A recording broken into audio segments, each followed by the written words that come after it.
वन्देऽहं श्रीगुरुश्रीयुतपदकमलं श्रीगुरून् वैष्णवंश्च श्रीरूपं साग्रजातं सहगण रघुनाथान्वितं तं सजीवं साद्वैतं सावधूतं परिजनसहितं श्रीकृष्णचैतन्यदेवं श्रीराधा कृष्णपादान् सहगण ललिता श्रीविशाखान्वितांश्च यस्य प्रसादात् भगवत्प्रसादो यस्या प्रसादान्न गतिः कुतोऽपि ध्यायां स्तुवंस्तस्य यशस्त्रिसन्ध्यां वन्दे गुरुः श्रीचरणारविन्दं नमो महावदान्याय कृष्णप्रेमप्रदायते कृष्णाय कृष्णचैतन्य नाम्ने गौरत्विषे नमः। हे कृष्ण करुणा सिन्धो दीनबन्धो जगत्पते गोपेश गोपिकान्त राधाकान्त नमोऽस्तुते। तप्त काञ्चन गौरांगी राधे वृन्दावनेश्वरी वृषभानुसुते देवी त्वं नमामि हरिप्रिये। जय रूप सनातन भट्ट रघुनाथ श्रीजीव गोपाल भट्ट दास रघुनाथ ए जय गोसाईर करी चरण वंदन जहाँ होते विघ्न नाश अभीष्ट पूरण वांछा कल्पतरुभ्यश्च कृपा सिन्धुभ्येव च पतितानां पावनेभ्यो वैष्णवेभ्यो नमो नमः। मेरे प्यारे गुरुदेव के अनुगत्य में श्री चैतन्य महाप्रभु की सुगंभीर गंभीरा लीला का आस्वादन कर रहे हैं। गंभीरा लीला जो श्रीमन महाप्रभु की है वो बहुत ही रहस्यपूर्ण है, बहुत ही निगूढ़ है। उनको अपने बल पर जान पाना बहुत कठिन है। कोई श्री चैतन्य चरितामृत पढ़ भी ले तो भी वो समझ नहीं पाएगा, लेकिन अगर कोई महाप्रभु की कृपा पात्र की चरण शरणागति लेकर के उनकी कृपा से श्रीमन महाप्रभु के इन भावों को समझने का प्रयास करे तो उसे यत्किंचित अनुभव में आएगा ही। और इसीलिए हमारा प्रयास है कि हम अपने प्यारे गुरुदेव के प्रवचनों पर आधारित इस चर्चा को करें। गुरुदेव ने जो कुछ कहा है वही आप तक लाया जा रहा है। और इस समय गुरुदेव श्री चैतन्य चरितामृत के मध्य लीला के द्वितीय परिच्छेद पर चर्चा कर रहे हैं, जहाँ पर आपने जाना हमारे प्यारे आचार्य श्री कृष्णदास कविराज गोस्वामी जी ने अंत लीला यानी श्रीमन महाप्रभु की सुगंभीर गंभीरा लीलाओं को सूत्र रूप में वर्णित किया है इस मध्य लीला में। तो हमने अनेकानेक प्यारों का आस्वादन किया, अनेकानेक सूत्रों का विस्तार समझा, वर्णन समझा गुरुदेव के अनुगत्य में। और आज ऐसी ही एक और सुंदर सूत्र पर हमारी चर्चा रहेगी। श्री चैतन्य चरितामृत के मध्य लीला के द्वितीय परिच्छेद में ये एक और सुंदर प्यार है, एक और सुंदर श्लोक है। श्री कृष्ण रूपादि निषेवणम बिना व्यर्थानि में अहान्य खिलेन्द्रियान्यलम पाषाण शुष्केन्धन भार कार्ण्य हो विभर्मी वा तानि कथम हत त्रपः। बहुत ही सुंदर श्लोक है। श्रीमन महाप्रभु का आस्वादन है इस श्लोक में। चैतन्य महाप्रभु इस श्लोक के माध्यम से हम सबको बता रहे हैं कि अगर श्री कृष्ण के रूप गुणों का आस्वादन नहीं किया अपने इन इंद्रियों के द्वारा तो ये बोझा है, बेकार है ये इंद्रियां। और यही गुरुदेव भी कह रहे हैं कि श्री कृष्ण के रूप आदि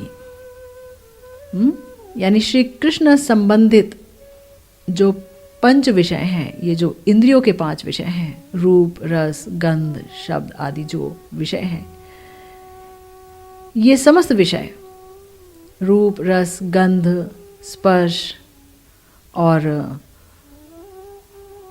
जो शब्द हैं, श्रवण, अगर ये सब विषय श्री कृष्ण से संबंधित नहीं है और इस संसार से संबंधित हैं, तो ये संसार में बांध देते हैं। व्यक्ति जो है हमेशा के लिए बंध जाता है इस संसार से, ये तो हम जानते ही हैं।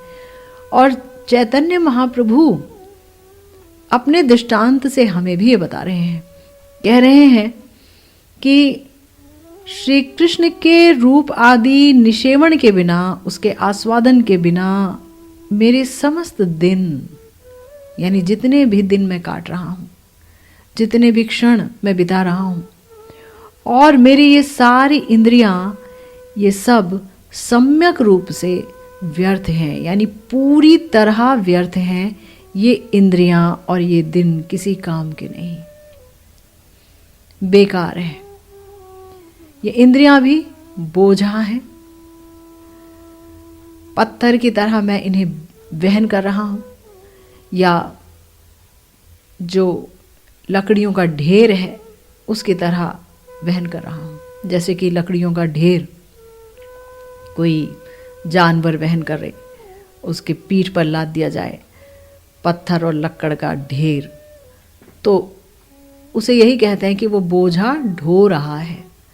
तो श्रीमन महाप्रभु ये कह रहे हैं कि श्री कृष्ण के रूप, रस, गंध आदि के निषेवन के बिना, उनके आस्वादन के बिना मेरी इंद्रियां बेकार हैं, मेरी ये दिन बिल्कुल बेकार हैं।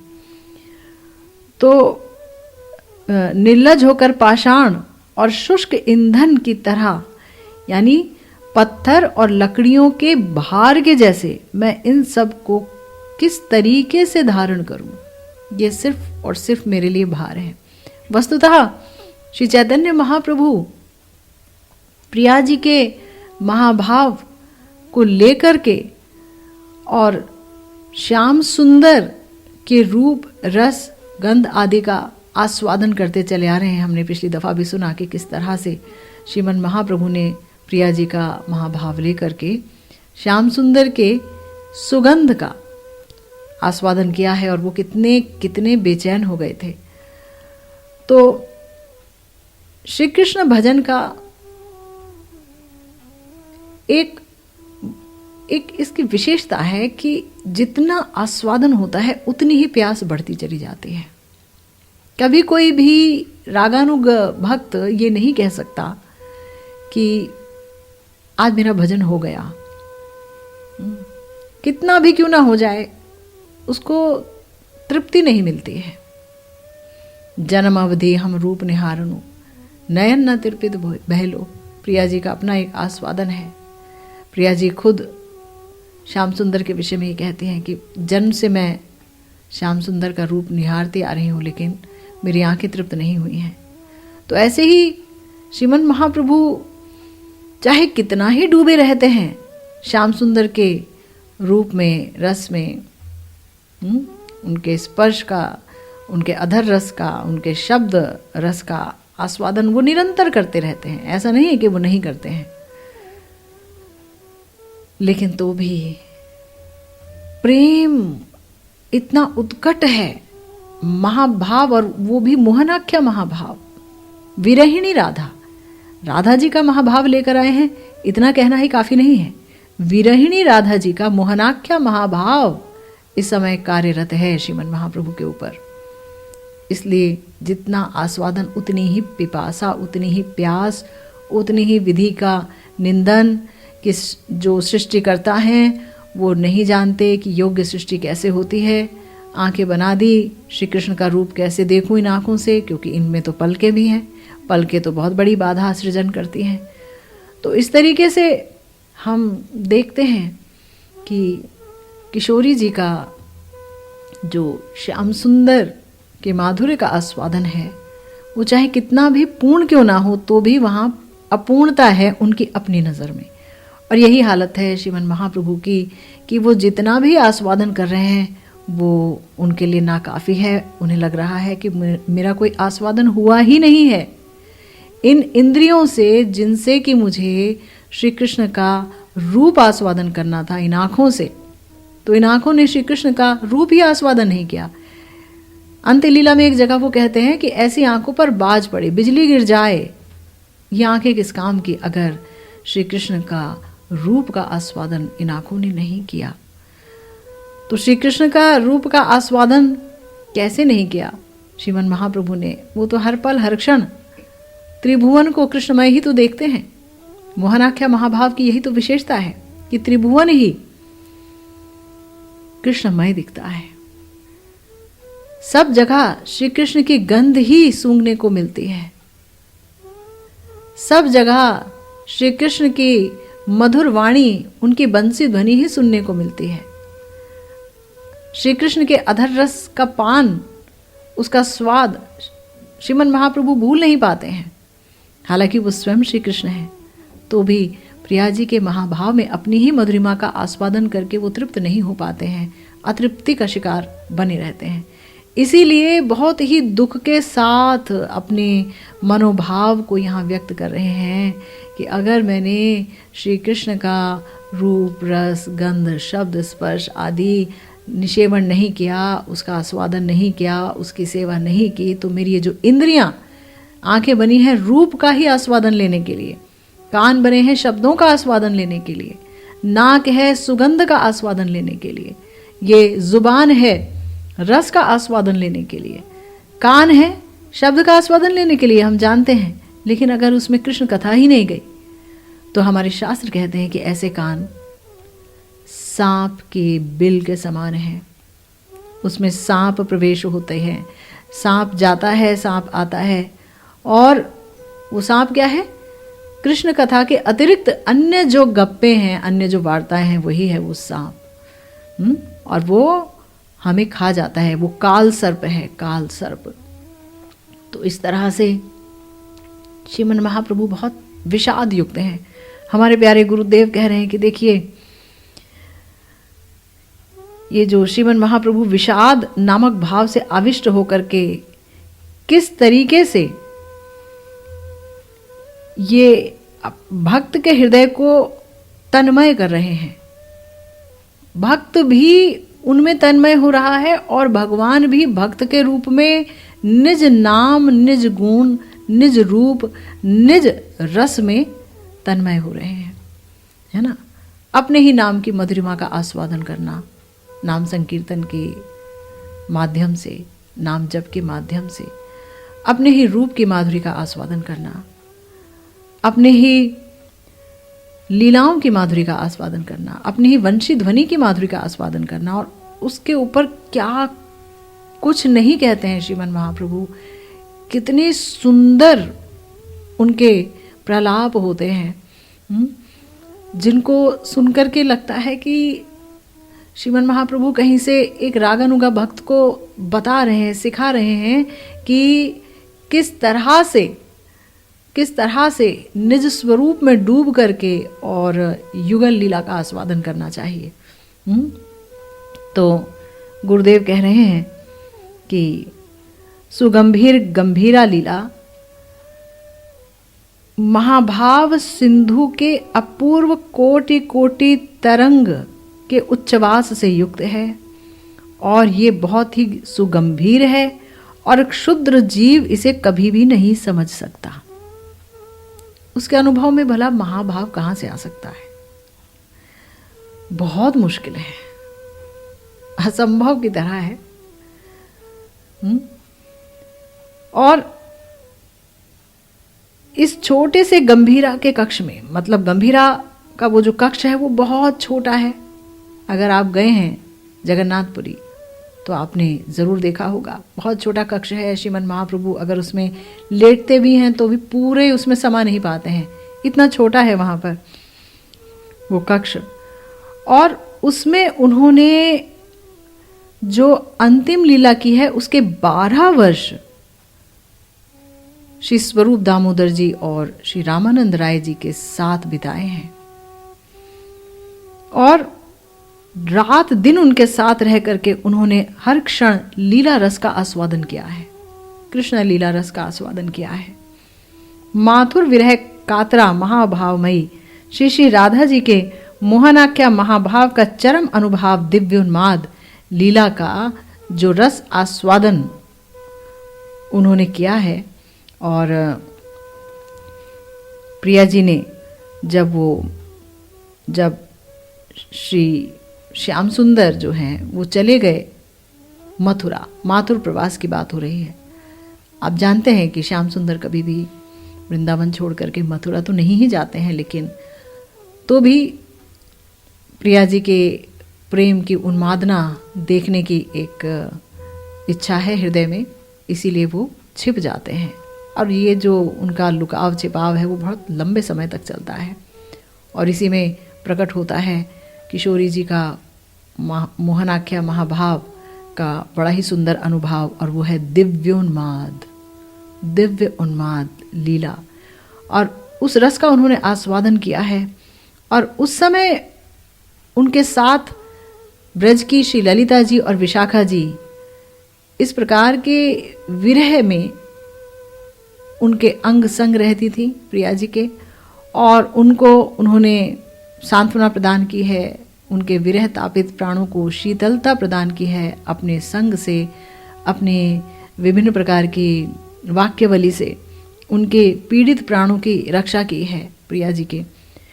इसी प्रकार से ही, ठीक वही प्रकार है ना, जिस प्रकार से प्रिया जी के साथ श्री ललिता विशाखा जी सदा सर्वदा छाया की तरह रहती थी और उनके तप्त प्राणों को सुशीतल करती थी, श्री कृष्ण विरह में जब प्रिया जी बहुत ज़्यादा दुखी होती थी, वेदना युक्त होती थी, जलती रहती थी, है ना, और खूब प्रलाप किया करती थी, तब ललिता जी विशाखा जी उनको ढाढ़स बंधाती थी, सांत्वना देती थी। ठीक इसी प्रकार से प्रिया जी के उसी दिव्योन्माद लीला का गंभीरा में आस्वादन कर रहे हैं श्रीमन महाप्रभु, उन्होंने किया। और वही श्री ललिता विशाखा जी जो ब्रज में प्रिया जी के साथ थी, इस समय आई हैं श्री स्वरूप दामोदर जी के रूप में और श्री रामानंद राय जी के रूप में, और वो भी अंग संग हैं श्रीमन महाप्रभु के। इन अंतिम 12 वर्षों में छाया की तरह स्वरूप दामोदर जी और रामानंद राय जी श्रीमन महाप्रभु के साथ रहे। महाप्रभु जब भाव विकल हो जाते, विवश हो जाते, अनंत भाव जब उनके उस देह को रण क्षेत्र बना करके और वहाँ लड़ाई करते, उनके देह का, उनके मन का सम्मर्दन होने लगता, उनका मन पिसने लगता और हताश हो जाते, व्याकुल हो जाते श्री गौरहरि, तब स्वरूप दामोदर जी और रामानंद राय जी उनके प्राणों को शीतल करते। स्वरूप दामोदर जी उनके भावों से मिलता जुलता पद सुनाते उनको, चंडीदास जी के पद, विद्यापति जी के पद, जयदेव गोस्वामी जी के गीत गोविंद, जगन्नाथ वल्लभ नाटक और भी अनेक पदावलियों का गायन करते अपने सुमधुर कंठ में श्री स्वरूप दामोदर जी, क्योंकि वो श्रीमन महाप्रभु के ही अभिन्न कलेवर हैं। चैतन्य महाप्रभु के मन को बहुत बहुत अच्छी तरह से जानते हैं स्वरूप दामोदर जी और रामानंद राय जी भी। तो इस समय जो है श्रीमन महाप्रभु के साथ हैं स्वरूप दामोदर जी और रामानंद राय जी, और ये जो श्रीमन महाप्रभु का दिव्योन्माद है, ये मोहनाख्या महाभाव का जो अनुभव है, ये श्री श्री राधा रानी की अपनी ही संपत्ति है। ये गुरुदेव समझा रहे हैं, है ना, प्रिया जी की अपनी ही संपत्ति है। ये बहुत ही भारी वस्तु है दिव्योन्माद। और इतना भार है इस वस्तु में कि इसे कोई सह नहीं सकता, इसके भार को। प्रिया जी ही का आधार, एकमात्र ऐसा आधार है जहां पर ये दिव्योन्माद रूपी महाभाव का अनुभव जो है वो अवरुद्ध रह सकता है, टिका रह सकता है, बंद रह सकता है। ये निकलता नहीं है आसानी से प्रिया जी रूपी आधार से, क्योंकि उनकी अपनी संपत्ति है। है ना, वो सह लेती हैं, क्योंकि गुरुदेव कहते हैं कि प्रिया जी अपने हृदय में इस गुरुत्व को संजो के रखती हैं, लेकिन जो इसको अवरुद्ध करने का प्रयास करना, हाँ, तो उस अवरुद्ध करने का प्रयास किया जाए तो उसका आघात भी कम नहीं है। कि जैसे मान लीजिए कि कहीं बहुत तेज से पानी बहकर आ रहा है, बहुत तेज से, और कोई उसे रोकने की कोशिश करे तो फिर उसको झटका लगेगा बहुत तेजी से, है ना। तो वही हालत है। गुरुदेव कह रहे हैं कि ये जो चरम आघात है वो बहुत ही गंभीर है। और ये महाभाव किस प्रकार से प्रकाशित हो रहा है? जब महाभाव प्रिया जी के अंदर है, ये मोहनाख्या महाभाव, तो वो बहुत मुश्किल से प्रकाशित हो रहा है ना। वहाँ ऐसी स्थिति नहीं हो रही है प्रिया जी की वो कूर्माकार की हो गई, या वो जो है बहुत ही उनके अस्थि संधि वियोग होने की नौबत आ गई, क्योंकि आधार अपना है ना, इसलिए अपना ही महाभाव है। अपने ही भाव को जो है कंट्रोल करना, नियंत्रित रखना वो जानते हैं। क्योंकि हमको याद है और आपको भी याद होगा कि जब पार्वती जी ने भगवान शिव से पूछा था किशोरी जी के इस महाभाव के बारे में, मोहनाख्या महाभाव के बारे में, तो उन्होंने कहा था कि जब आप ये समझ लीजिए कि समस्त भगवत लोक के जितने भी पार्षद हैं उनका सुख और दुख, और जितने भी ब्रह्मांड हैं उनके जितने भक्त हैं उनका सुख दुख, जितने भी जीव हैं उनका सुख दुख, ये सब एक साथ मिला के रख दिए जाएं तो ये समग्र रूप में भी प्रिया जी का जो सुख दुख है, इस महाभाव से उत्थित सुख और दुख, उनके आगे एक बिंदु भी नहीं होंगे, है ना। तो देखिए ये सोचने की बात है। और वही जो महाभाव है, मोहनाख्या महाभाव, जो कि विरह में जिसका आस्वादन होता है, तो वो मोहनाख्या महाभाव जब श्री कृष्ण के अंदर गया, श्री कृष्ण जब उसको लेकर के आए हैं, तो वो संभाल नहीं पा रहे हैं। हम देखते हैं गौर सुंदर की क्या अवस्था हो जाती है ना।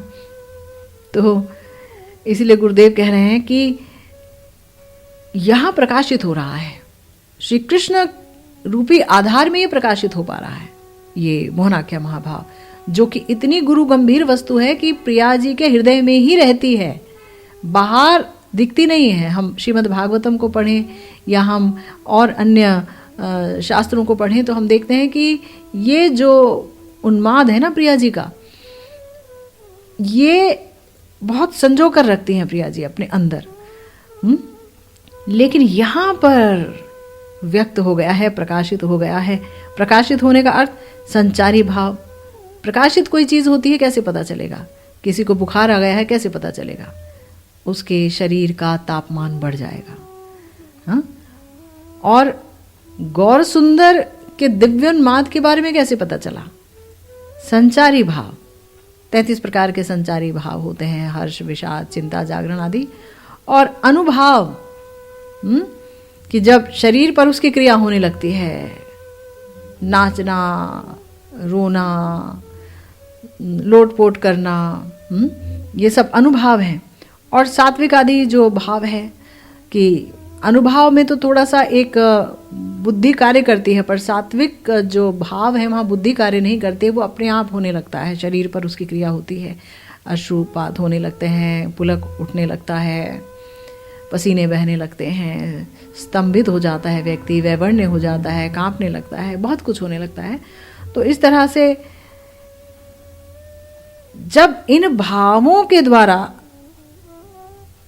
ये महाभाव और उसमें भी ये जो दिव्योन्माद है प्रकाशित हो जाता है, तब व्यक्ति कहता है कि हाँ, ये अनुराग की जो क्रिया है, ये जो अनुराग की पराकाष्ठा है, जिस क्रिया के द्वारा अभिव्यक्त होती है, उसे ही कहेंगे हम कि ये प्रकाशित हो गया। मगर प्रिया जी का आधार इतना गंभीर है, इतना भाव गंभीर है कि उनके अंदर इस दिव्योन्माद लीला को धारण करने की शक्ति है।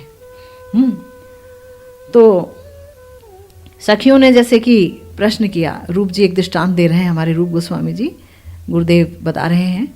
सखियों ने प्रश्न किया प्रिया जी से कि राधे, तुम्हारी इतनी श्री कृष्ण विरह की ज्वाला है, तुम दिन रात जलती रहती हो, हम देखते हैं, मगर ये तो बताओ कि इस ज्वाला का गुरुत्व कितना है, इस ज्वाला में कितना भारीपन है, कितनी तेज है ये ज्वाला, कुछ तो हमको बताओ।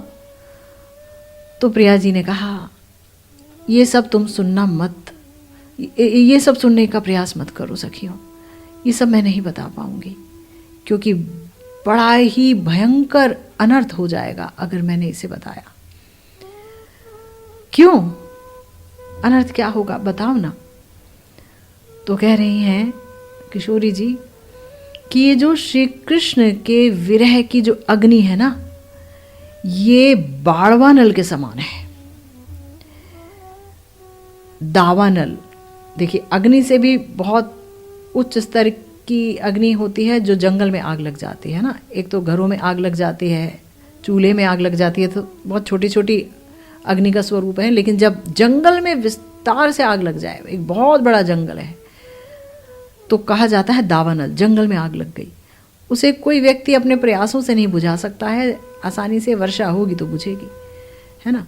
तो पानी जो है वो अग्नि का वैरी है, ये तो हम जानते हैं। लेकिन अगर पानी में ही आग लग जाए तो वो कैसे बुझेगी? समुद्र के अंदर अग्नि जब लग जाती है, समुद्र के अंदर आग लगती है, तो उसे कहते हैं बाड़वानल।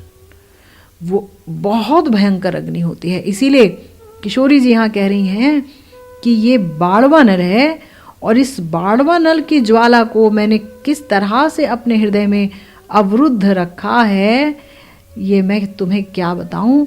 मुझे पता है कि अगर इस अग्नि की एक कणिका तो छोड़ दीजिए, अगर इस अग्नि के धुएं का भी एक कण मेरे वाक्य के द्वारा या मेरी सांसों के द्वारा बाहर अभिव्यक्त हो जाएगा ना, तब सारा ब्रह्मांड ही तत्क्षणात राख में बदल जाएगा, राख में बदल जाएगा। इतनी वेदना, इतनी ज्वाला को अपने अंदर समाये रखी हैं हमारी किशोरी जी। इसीलिए कह रही हैं कि इसके द्वारा हम ये सब समझ सकते हैं। बाबा कह रहे हैं हमारे गुरुदेव कि इस दृष्टांत के द्वारा हम ये समझ सकते हैं कि प्रिया जी अपने हृदय में श्री कृष्ण विरह की ज्वाला को अवरुद्ध रखने में कितनी कितनी समर्थ हैं। ये जो दिव्योन्माद है, ये जो विरहानल है, ये जो मोहनाख्या महाभाव है, इसके जो अनुभाव है, वो सब प्रिया जी ने गुप्त रखे हैं अपने हृदय में। लेकिन महाप्रभु गुरुदेव कह रहे हैं वो तो ब्रज के गोविंद हैं, गोविंद हैं। ये जो दिव्योन्माद है ये उनकी संपत्ति नहीं है, उधार लेकर के आए हैं। प्रिया जी का महाभाव संपत्ति नहीं है, लेकिन तो भी ब्रज के ये ठाकुर प्रिया जी के इसी भाव संपद का आस्वादन करेंगे, और इसीलिए प्रिया जी के भाव और उनकी अंग कांति को लेकर के यहाँ गौरहरि के रूप में आए हैं। तो श्रीमन महाप्रभु पर दिव्योन्माद का आचरण, और वो भी विषय तत्व के ऊपर क्रियाशील है। ये बहुत ध्यान से समझने की बात है। दो तत्व होते हैं, विषय तत्व और आश्रय तत्व। विषय तत्व जो भक्ति का विषय है, प्रेम का विषय है, जिससे प्रेम किया जाता है, यानी श्री कृष्ण। और आश्रय तत्व जो प्रेम करते हैं, यानी श्री राधा रानी, गोपियां। तो यहां पर है श्याम सुंदर। श्याम सुंदर है विषय तत्व, जिनसे प्रेम किया जाता है, जो भगवान है। और ले करके आए हैं आश्रय तत्व का महाभाव, है ना। आश्रय तत्व के महाभाव को लेकर के आ रहा है विषय तत्व, यानी जिससे प्रेम किया जाएगा, हा? वो तो है विषय, और जो प्रेम करेगा वो आश्रय है। तो प्रिया जी प्रेम करेंगी, तो जो प्रेम करेगा उसके प्रेम को ले आया है विषय तत्व। तो आश्रय तत्व तो अपने प्रेम को संभाल सकता है, लेकिन विषय तत्व प्रिया जी के प्रेम को संभालने में असमर्थ है। असमर्थ हो जाते हैं। इसीलिए गुरुदेव कह रहे हैं कि भाव बेशक उन्होंने प्रिया जी का लिया है, अंग कांति बेशक उन्हीं की ली है, लेकिन आस्वादन तो स्वयं श्री गोविंद ही कर रहे हैं ना, वो तो श्री राधा रानी नहीं कर रही हैं, इसीलिए संभाल नहीं पा रहे हैं। इस मोहनाख्या महाभाव के दिव्य उन्माद के समस्त अनुभाव को संभाल नहीं पा रहे हैं। दिव्य उन्माद स्वयं में अनुभाव है मोहनाख्या महाभाव का। तो गुरुदेव कह रहे हैं कि इतना गुरुत्वपूर्ण, विशाल और महान है ये वस्तु है दिव्योन्माद। गुरुदेव कह रहे हैं कि ये जो दिव्योन्माद है ये दो प्रकार से प्रकटित होता है, एक है उद्घूर्णा, एक है चित्रजल्प। उद्घूर्णा होता है कायिक चेष्टा, जैसे कि श्याम सुंदर चले गए हैं और प्रिया जी देख रही हैं श्याम सुंदर ही खड़े हैं तमाल वृक्ष के रूप में। तमाल वृक्ष को देख रही हैं तो श्याम सुंदर को ही देख रही हैं, और वो दौड़ती दौड़ती चली गई और तमाल वृक्ष को आलिंगन किया और मूर्छित हो गई। तो यह है उद्घूर्णा, कायिक चेष्टा। और दूसरा है चित्रजल, यानी कुछ भी बोलते रहना, जैसे कि भ्रमर गीत में प्रिया जी भ्रमर को श्री कृष्ण का दूत समझ करके बस बोलती ही जा रही हैं, वहाँ बुद्धि नहीं लगा रही हैं, बोलती ही जा रही हैं, प्रलाप प्रलाप। तो चित्रजल्प है, ये है क्रिया, और ये क्रियाएं हो रही हैं श्रीमन महाप्रभु के ऊपर। और इन क्रियाओं ने ऐसा विस्तार प्राप्त किया है और ऐसा चित्त को आलोड़ित किया है कि ये सब विलक्षण रूप से प्रकाशित हो गए हैं, बाहर प्रकाशित हो गए हैं। महाभाव जो है, दिव्य उन्माद है, वो बाहर प्रकाशित हो गया है, जो कि प्रिया जी जब प्रिया जी जब इसका आस्वादन कर रही थी तो बाहर प्रकाशित नहीं हो रहा है। लेकिन जब श्रीमन महाप्रभु प्रिया जी के महाभाव, वो भी मोहनाख्या महाभाव जो कि इतना गंभीर है, उसका आस्वादन कर रहे हैं, तो फिर अनुभाव के रूप में, सात्विक विकारों के रूप में, संचारी भावों के रूप में ये बाहर प्रकाशित होता जा रहा है। ये अपने अंदर समेट के नहीं रख पा रहे हैं इस दिव्योन्माद को।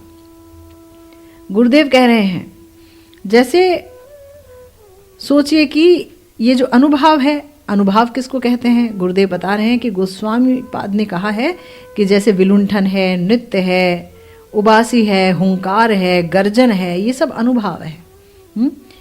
यहाँ पर ये सब राधा रानी में प्रकाशित हुए हैं, लेकिन जब श्री गोविंद के अंग को आलोड़ित किया है इस दिव्योन्माद भाव ने, तब उनकी अस्थि संधि भी वियोग हो गया, यानी उनकी हड्डियों के जो जोड़ हैं वो जोड़ कायम नहीं रहे, वो कई कई हाथ लंबे हो गए। हाथ जो है अगर जितना लंबा है उससे कई गुना लंबा हो गया, उनके जो चरण हैं वो जितने लंबे हो कई गुने लंबे हो गए। अस्थि संधि वियोग, और यहाँ तक कि कूर्माकृति अनुभाव तक देखा गया है कि वो एकदम कछुए के आकार के हो गए। मगर राधा रानी में इसकी अभिव्यक्ति नहीं देखी जाती है। हुआ है, बहुत हुआ है, लेकिन संक्षिप्त भाव से हुआ है। भागवत में हम देख नहीं पाते हैं, क्योंकि श्रीमद् भागवतम में जो है अगर होता, प्रिया जी में ये अनुभाव दिखते, तो महाजन ये नहीं कहते जहाँ ना ही देखी सुनी श्री भागवते से ही सब विकार प्रकाशे शचि सुते। जो कुछ हमने श्रीमद् भागवतम में ना देखा ना सुना, वो शचि सुत में यानी श्रीमन महाप्रभु में सारे विकार प्रकाशित होते हैं। तो श्री जीव गोस्वामी जी ने अपने गोपाल चंपू में मगर थोड़ा सा वर्णन किया है। जब प्रिया जी में चित्र जल्प भाव का उदय हुआ, भ्रमर जब चला गया, तब वो मूर्छित हो गई, और मूर्छा दशा में उनके देह में एक ऐसा अनुभाव आया कि सखियां भी उनको पहचान नहीं पाई। उनके अंग प्रत्यंग में थोड़ी विकृति आ गई थी, लेकिन तो भी वो इस स्तर की नहीं थी जैसे कि श्रीमन महाप्रभु के शरीर पर हुआ। तो यहाँ ये जो अनुभाव है, ये जो प्रेम है, जब मोहनाख्या महाभाव का राधा प्रेम श्री कृष्ण के आधार को भीतर की तरफ आकर्षण करता है, तब उनके प्रेममय समस्त अंग संकुचित होकर के भीतर की तरफ आ जाते हैं। इसे कहते हैं कूर्माकृति। और जब वही दिव्योन्माद और ये जो दिव्योन्माद है उनके उस दिव्य अप्राकृत देह को बाहर की तरफ ठेल देता है, तो उनका अस्थि संधि वियोग हो जाता है और वो दीर्घाकृति हो जाते हैं। लेकिन प्रिया जी में इस हद तक ही प्रकाशित नहीं हुआ।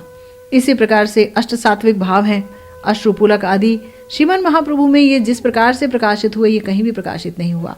जैसे कि जल यंत्र धारा जैनु बहे अश्रु जल, आश पाश लोक जतो भीजलो सकल। सुनने में बिल्कुल अविश्वसनीय लगता है। कैसे हो सकता है भला ये? जल यंत्र धारा जैनो बहे अश्रु जल, पिचकारी की तरह, है ना, बड़ी सी जो लोहे की पिचकारी आती है, उससे जब कोई तेजी से उसमें पानी भर करके मारता है तो वो कितनी दूर तक जाती है। इस तरह से पिचकारियां निकल रही हैं। गौरहरि जब नृत्य कर रहे हैं जगन्नाथ जी के आगे रथ यात्रा में, तो इतने भाव विवल हैं हमारे भावनिधि श्री गौरांग महाप्रभु कि उनकी आंखों से अश्रुपात नहीं हो रहे हैं। वो जल यंत्र में से निकल रहे जलधारा की तरह वो बह रहे हैं और आसपास के लोगों पर पड़ रहे हैं। आसपास के लोग सब भीग गए, पूरे पूरे भीग गए श्रीमन महाप्रभु के अश्रु जल में। यहाँ तक कहा गया, दुई नेत्र भरी अश्रु बहे अपार, समुद्रे मिलिलो जैनो गंगा जमुना धार। गंगा जमुना जैसे धार बह रही होती है, इस प्रकार से दो नेत्रों से अश्रु बह रहे हैं। तो बताइए, बड़ा ही विचित्र सात्विक विकार है जिसका वर्णन पहले कभी किसी महात्मा के ऊपर नहीं सुना गया, कभी नहीं सुना गया किसी भगवत पार्षद में या भगवान में। प्रिया जी में तो बिल्कुल ही नहीं सुना गया। तो इसी प्रकार से संचारी भाव हैं, हर्ष विषाद दैन्य श्रीमन महाप्रभु में ये जिस प्रकार से प्रकाशित हुए हैं प्रिया जी में भी हुए हैं, लेकिन ये उनकी वस्तु है इसलिए वो उन्हें अवरोध कर पाई क्योंकि उनका आधार ही उस प्रकार का है। तो दिव्य उन्माद की जो क्रिया और इसका जो भाव है, इसका जो सामर्थ्य है, इसका जो आकर्षण है, इसका जो विकर्षण है, ये सब यदि आस्वादन करना हो तो हमारे प्यारे गुरुदेव कहते हैं तो आपको श्रीमन महाप्रभु की दिव्योन्माद लीला का ही आस्वादन करना होगा। किशोरी जी तो प्रमुख गोपी हैं, अपने भाव को अभिथा भाव से छुपाए रखती हैं, गोपी हैं, गुप्त रखती हैं।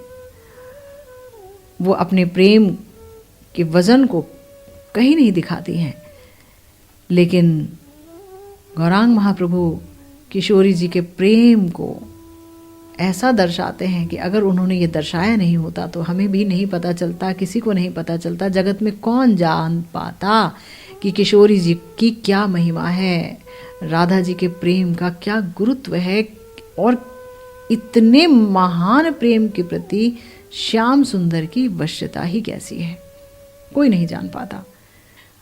श्रीमन महाप्रभु ने ये बताया, ये दिखाया, आस्वादन किया, कराया और तो और अपने समस्त गोस्वामियों को ये रहस्यमयी जो लीलाएं हैं प्रिया प्रियतम की, उन रहस्यमय लीलाओं को अपने गोस्वामियों के द्वारा उजागर कराया, प्रकाशित कराया। निकुंज की लीलाओं का, निकुंज की सखियों का क्या क्या विभाग है, उनके किस प्रकार के स्वभाव हैं, किस प्रकार की लीलाएं हैं, किस प्रकार का संबंध है, प्रिया जी में कितने गुण हैं, ये मादना क्या महाभाव ही क्या है, महाभाव वस्तु है ही क्या। अगर हमारे गौरांग महाप्रभु नहीं आते, हमारे रूप जी नहीं आते उनके साथ, रूप गोस्वामी जी, तो कहाँ से किसी को कुछ पता ही चलता। वो आए, उन्होंने इतने इतने रहस्यों का उद्घाटन किया, खुलासा किया, प्रकाशित किया, इतने इतने जो है सुंदर सुंदर स्तुतियाँ लिखी, स्तव लिखे, जैसे निकुंज रहस्य स्तव, इतना सुंदर स्तव है श्री रूप गोस्वामी जी का, उसकी इतनी सुंदर रचना की।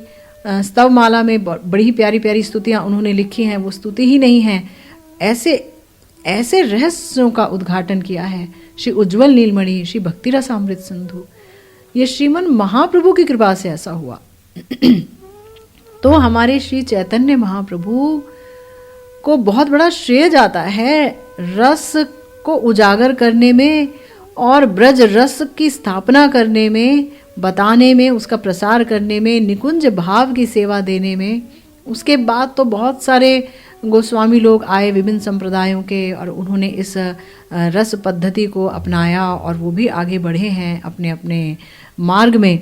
लेकिन ये जो क्रेडिट है, जो श्रेय है, ये श्रीमन महाप्रभु को जाता है, चैतन्य महाप्रभु को जाता है कि प्रिया जी का महत्व और प्रिया जी का ये जो प्रेम है, इसके अनुगत्य में भजन करना, प्रेम का सहारा लेना, प्रेममयी का सहारा लेना, उनके चरणों को प्राप्त करने की आकांक्षा जन जन के हृदय में जो जिसने डाला है वो हमारे श्रीमन महाप्रभु हैं।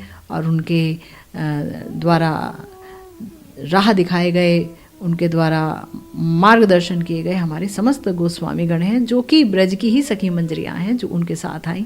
क्योंकि गौरांग महाप्रभु भला कौन है, वो भी तो राधा कृष्ण एक आत्मा ही है ना, वो कोई दूसरा तत्व नहीं है।